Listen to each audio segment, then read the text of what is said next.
Bismillahirrahmanirrahim. Assalamualaikum warahmatullahi wabarakatuh.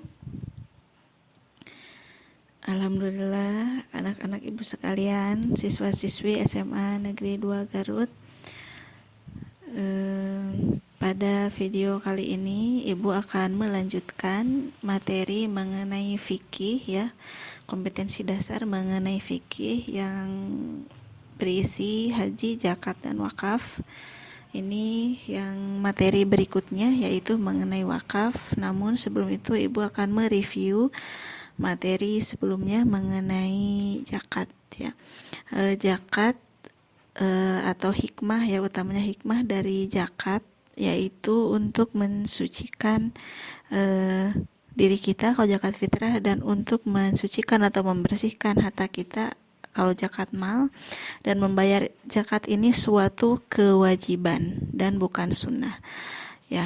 Hikmah yang dapat kita ambil zakat ini membuat kita melatih untuk tidak bersifat kikir ya, kemudian tidak bersifat sombong, melatih kita untuk dermawan, kemudian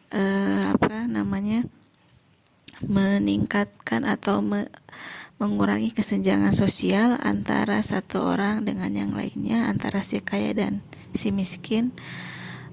Zakat ini juga ditentukan takarannya, kemudian waktunya juga ditentukan. Seperti zakat fitrah itu ditentukan kapan harus diberikan ya, sedangkan zakat mal ada yang namanya nisab, sama zakat fitrah juga ada nisab, zakat mal juga sama.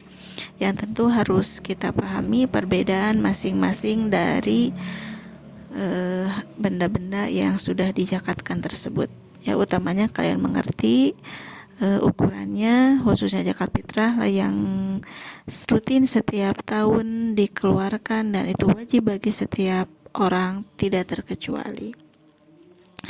Nah, sekarang kita akan masuk ke wakaf ya. Sama seperti sebelumnya, kita berdoa dulu sebelum mulai kegiatan penyampaian materi ini. Kita berdoa dulu agar diberikan keselamatan dan perlindungan ya. Bismillahirrahmanirrahim. Bismillahirrahmanirrahim. La yadurru ma'asmi syai'un fil ardi wala fis samai wa huwas samiul alim. Kemudian a'udzubika kalimatillahi tammah min syarri ma khalaq. Kemudian sama kita tadarus terlebih dahulu. Ini ibu mengambil Quran surat Ali Imran ayat 92 yang merupakan dalil atau dasar hukum mengenai wakaf ini ya. Kita mulai, dan ibu harapkan kalian juga sama membaca dalil tersebut ya. A'udzu billahi minasyaitonir rajim. Bismillahirrahmanirrahim. Lan tanalul birra hatta tunfiqu mimma tuhibbuna wa ma tunfiqu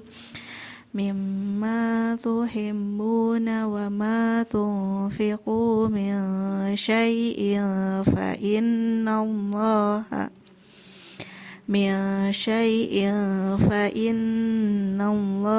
bihi alim. Shadaqallahul azim. Kita akan mentajwidkan ayat ini karena ini hanya satu ayat. Kita akan mentajwidkan biar kalian tidak lupa ya, tidak lupa yang biasanya suka ditajwidkan setiap mau mulai belajar setelah tadarus. Siap-siap ya, dilihat, diperhatikan tajwidnya. Kita mulai dari awal.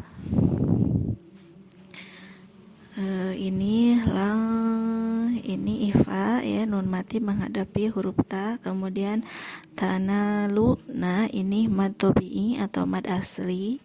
Kemudian tanalul, alif lam qamariyah. Birrohatta, ini mad tabi'i atau mad asli. Ini ifa. Tunfiqu, ini mad tabi'i atau mad asli. Mimma ini gunnah, kemudian maknya mad tabi'i. Kemudian tuhibbu ini matobi'i, wama matobi'i, tu ihfa, fiqu matobi'i, mil ihfa, syai ini madlin, syai'il ihfa, fa inna gunna, fa innallaha ini tafhim ya, ini fathah menghadapi lafaz Allah, fa innallaha bihi madsilah qasiroh alim madarid lisukun. Nah itu untuk alasannya kenapa itu tajwidnya itu, silahkan kalian pelajari kembali pembahasan mengenai tajwid agar lebih tartil lagi dalam membaca Al-Qur'annya. Ya, kita lanjutkan. Ini peta konsep mengenai wakaf yang harus dikuasai, diantaranya pengertian, dalil, kemudian rukun dan syarat, hikmah atau keutamaan, kemudian dan bagaimana penyelenggaraan wakaf di Indonesia ya. Kemudian kita mulai ke pengertian. Wakaf ini berasal dari kata waqafa yakfu waqfan, yang artinya menahan, menyerahkan atau menghentikan.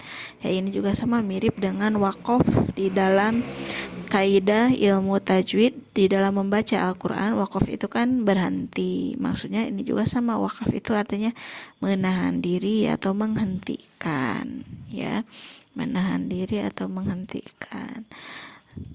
Nah di sini menahan diri atau menghentikan.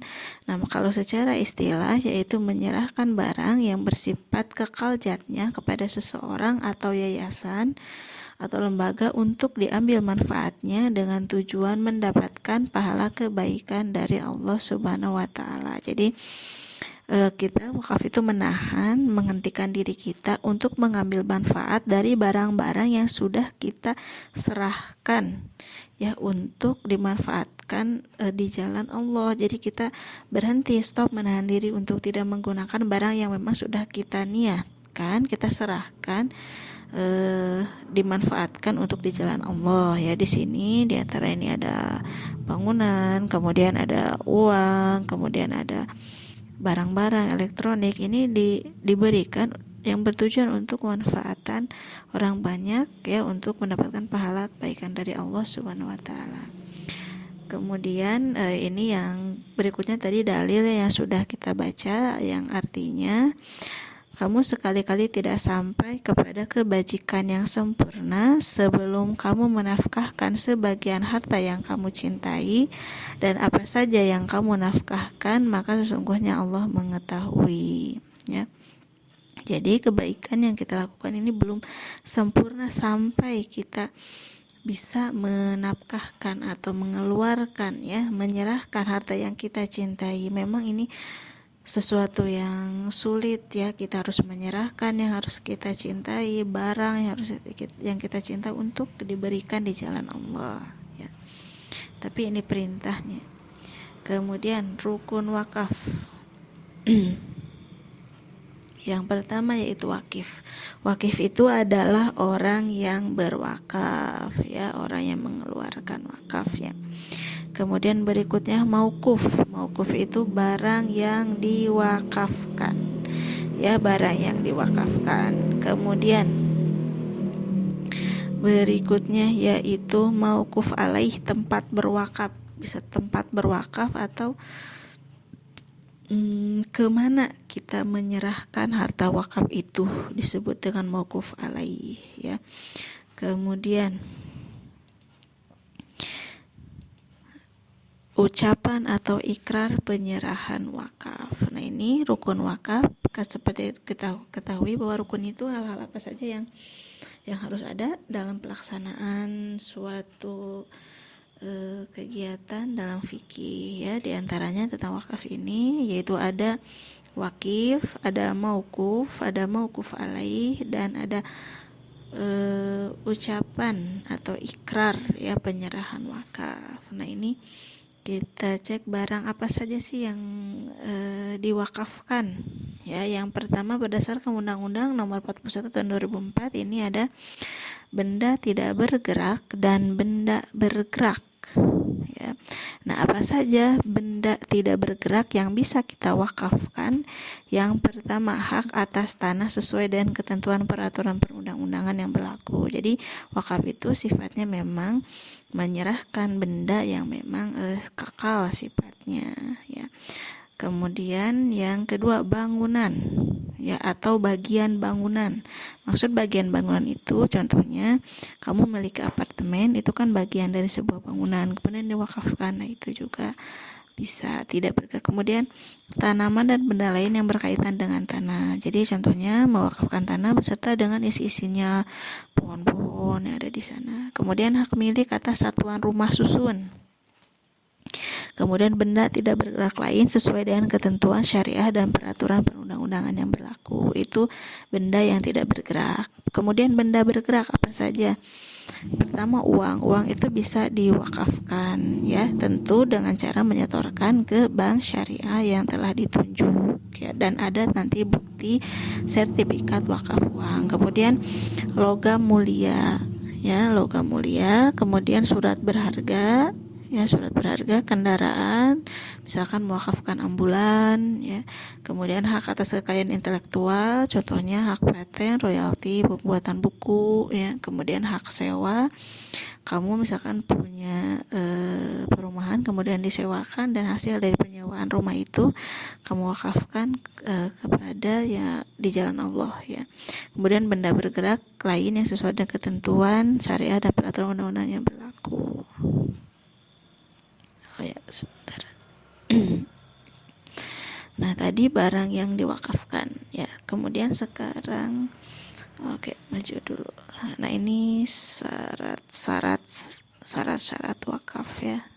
Yang pertama, kalau dari wakif, tadi wakif itu harus orang yang sudah dewasa, tentu tidak bisa seorang anak atau anak kecil, ya, itu mewakafkan karena itu tidak sah. Kemudian bukan karena paksaan. Kemudian ini tempat berwakaf bisa perseorangan, satu orang. Yang kedua bisa yayasan atau lembaga. Jadi kita bisa mewakafkan kepada satu orang, ya, atau juga bisa mewakafkan kepada lembaga. Tapi perlu kalian ingat, orang yang menerima wakaf ini bukan berarti itu menjadi milik sepenuhnya, ya. Dia hanya bertugas untuk mengelola harta wakaf yang kita titipkan, dan ini juga disebut dengan nazir. Nazir itu orang yang menerima atau yang mengelola harta wakaf. Nah, ini bisa berupa perseorangan ataupun bisa lembaga, contohnya yayasan pendidikan, ya, kemudian majelis taklim dan seterusnya. Kemudian barang wakaf. Nah, ini tentang barang wakaf. Milik wakif tentu tidak boleh mewakifkan punya orang lain. Kemudian tidak boleh diminta kembali. Kalau sudah diwakafkan, kita tidak punya hak, kan namanya wakaf itu menahan diri. Kita tidak boleh mengambil manfaat dari yang sudah kita serahkan. Kemudian berwujud nyata, jelas real ada barangnya. Kemudian tidak boleh dipindahkan dan bersifat kekal, jadi tidak mudah rusak yang kita wakafkan. Kemudian, nah, ini ada ikrar wakaf. Yang pertama, menyimpan harta dan akte wakaf. Kemudian menjaga harta wakaf, mengembangkan harta wakaf. Ini yang menerima harta wakaf atau pencatat wakaf, ya. Nanti kita mundur dulu yang tadi ke ucapan atau ikrar penyerahan wakaf.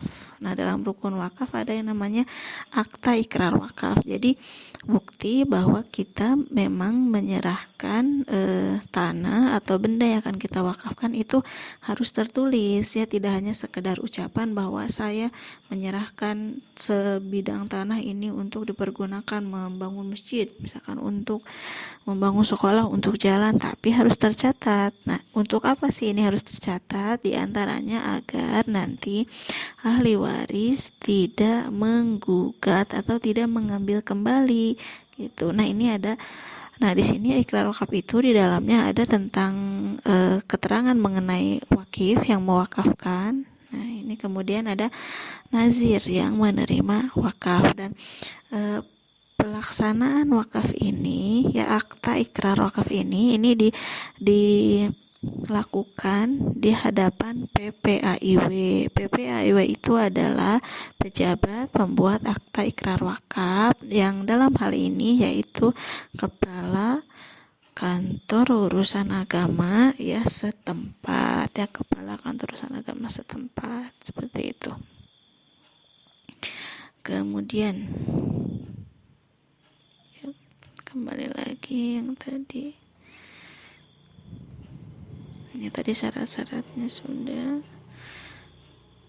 Kemudian, nah sekarang keutamaan atau hikmah wakaf ini tentu mendapatkan pahala yang terus-menerus atau amal jariah, seperti yang kalian ketahui bahwa idama ta ibnu adam min koto amaluhu ila min salasin, ya apabila telah meninggal ibnu Adam atau seorang manusia meninggal, maka terputus amalannya kecuali 3 hal, yaitu doa anak soleh ya yang mendoakan orang tuanya, ilmu yang bermanfaat, dan yang ketiga yaitu sedekah jariah. Jadi kalau kamu mewakafkan misalkan buku, mewakafkan tanah, mewakafkan bangunan, selama itu dipergunakan maka pahala itu akan terus mengalir meskipun kita sudah meninggal. Dan tentunya mewakafkan ini harus dilaksanakan saat kita masih hidup, bukan sudah meninggal. Terkecuali kalau kamu berwasiat kepada ahli waris bahwa setelah kamu meninggal tanahnya diwakafkan, sehingga itu sudah dipisahkan sebelum dibagi waris. Kemudian dengan adanya wakaf ini kita juga memajukan dakwah Islam dengan membuat sarana dan prasarana, contohnya dengan membuat masjid, jalan, sekolah, tentu itu memajukan kemajuan dakwah Islam. Kemudian berikutnya melatih sikap dermawan, tentu kemudian terhindarkan diri kita dari sifat bakhil atau kikir. Nah, adapun dasar hukum tentang pengelolaan wakaf, nah ini ada dalam Undang-Undang Nomor 41 Tahun 2004, termasuk yang tadi di dalamnya mengenai mengenai alur dan baik dari pengertian, kemudian alur wakaf, najir itu apa ya, kemudian harta yang harus diwakafkannya apa. Nah, ini alur wakaf ya, alur wakaf. Tapi ini undang-undang ini silahkan kalian lihat, download ya filenya, tidak ibu masukkan di sini dan tidak ibu jelaskan karena banyak sekali, hanya mungkin intinya yang tadi ya tentang rukun wakaf. Dan ini hal-hal yang harus kita lakukan kalau kita mau mewakafkan barang ya. Pertama kita harus bertemu dulu dengan nazir. Jadi calon wakif itu kita yang akan mewakafkan bertemu dengan nazir, orang yang akan mengelola atau menerima harta wakaf itu. Kemudian kita melaksanakan ikrar wakaf yang disaksikan minimal 2 orang dan tertulis tadi. Nah, ini ikrar ini di persetujuan ya, tertulis di kantor Kementerian Agama atau di KUA di hadapan PPAIW. PPAIW itu tadi pejabat pembuat akta ikrar wakaf itu ya. Jadi ini alurnya. Nah, setelah itu kalau tanah jadi daftarkan juga ke bagian pertanahan untuk diperbaiki bahwa tanah itu bukan milik kita tapi sudah menjadi milik wakaf. Kemudian ini contoh sertifikat wakaf. Nah, ini sertifikat tanah wakaf, kemudian ini sertifikat wakaf uang yang disetorkan ke bank syariah ya, itu mungkin itu ya. Ya, alhamdulillahirrahmanirrahim. Nah, mungkin itu saja yang bisa ibu sampaikan mengenai wakaf ini, kurang lebih seperti itu. Selebihnya silahkan kalian mencari-cari, membaca lagi di paket ataupun di modul ya, ataupun dari internet untuk lebih diperjelas lagi. Dan khususnya tolong dicari, dilihat tentang undang-undang ini nih, nomor 41 tahun 2004 yang di dalamnya ada ini. Nah, apa saja ya.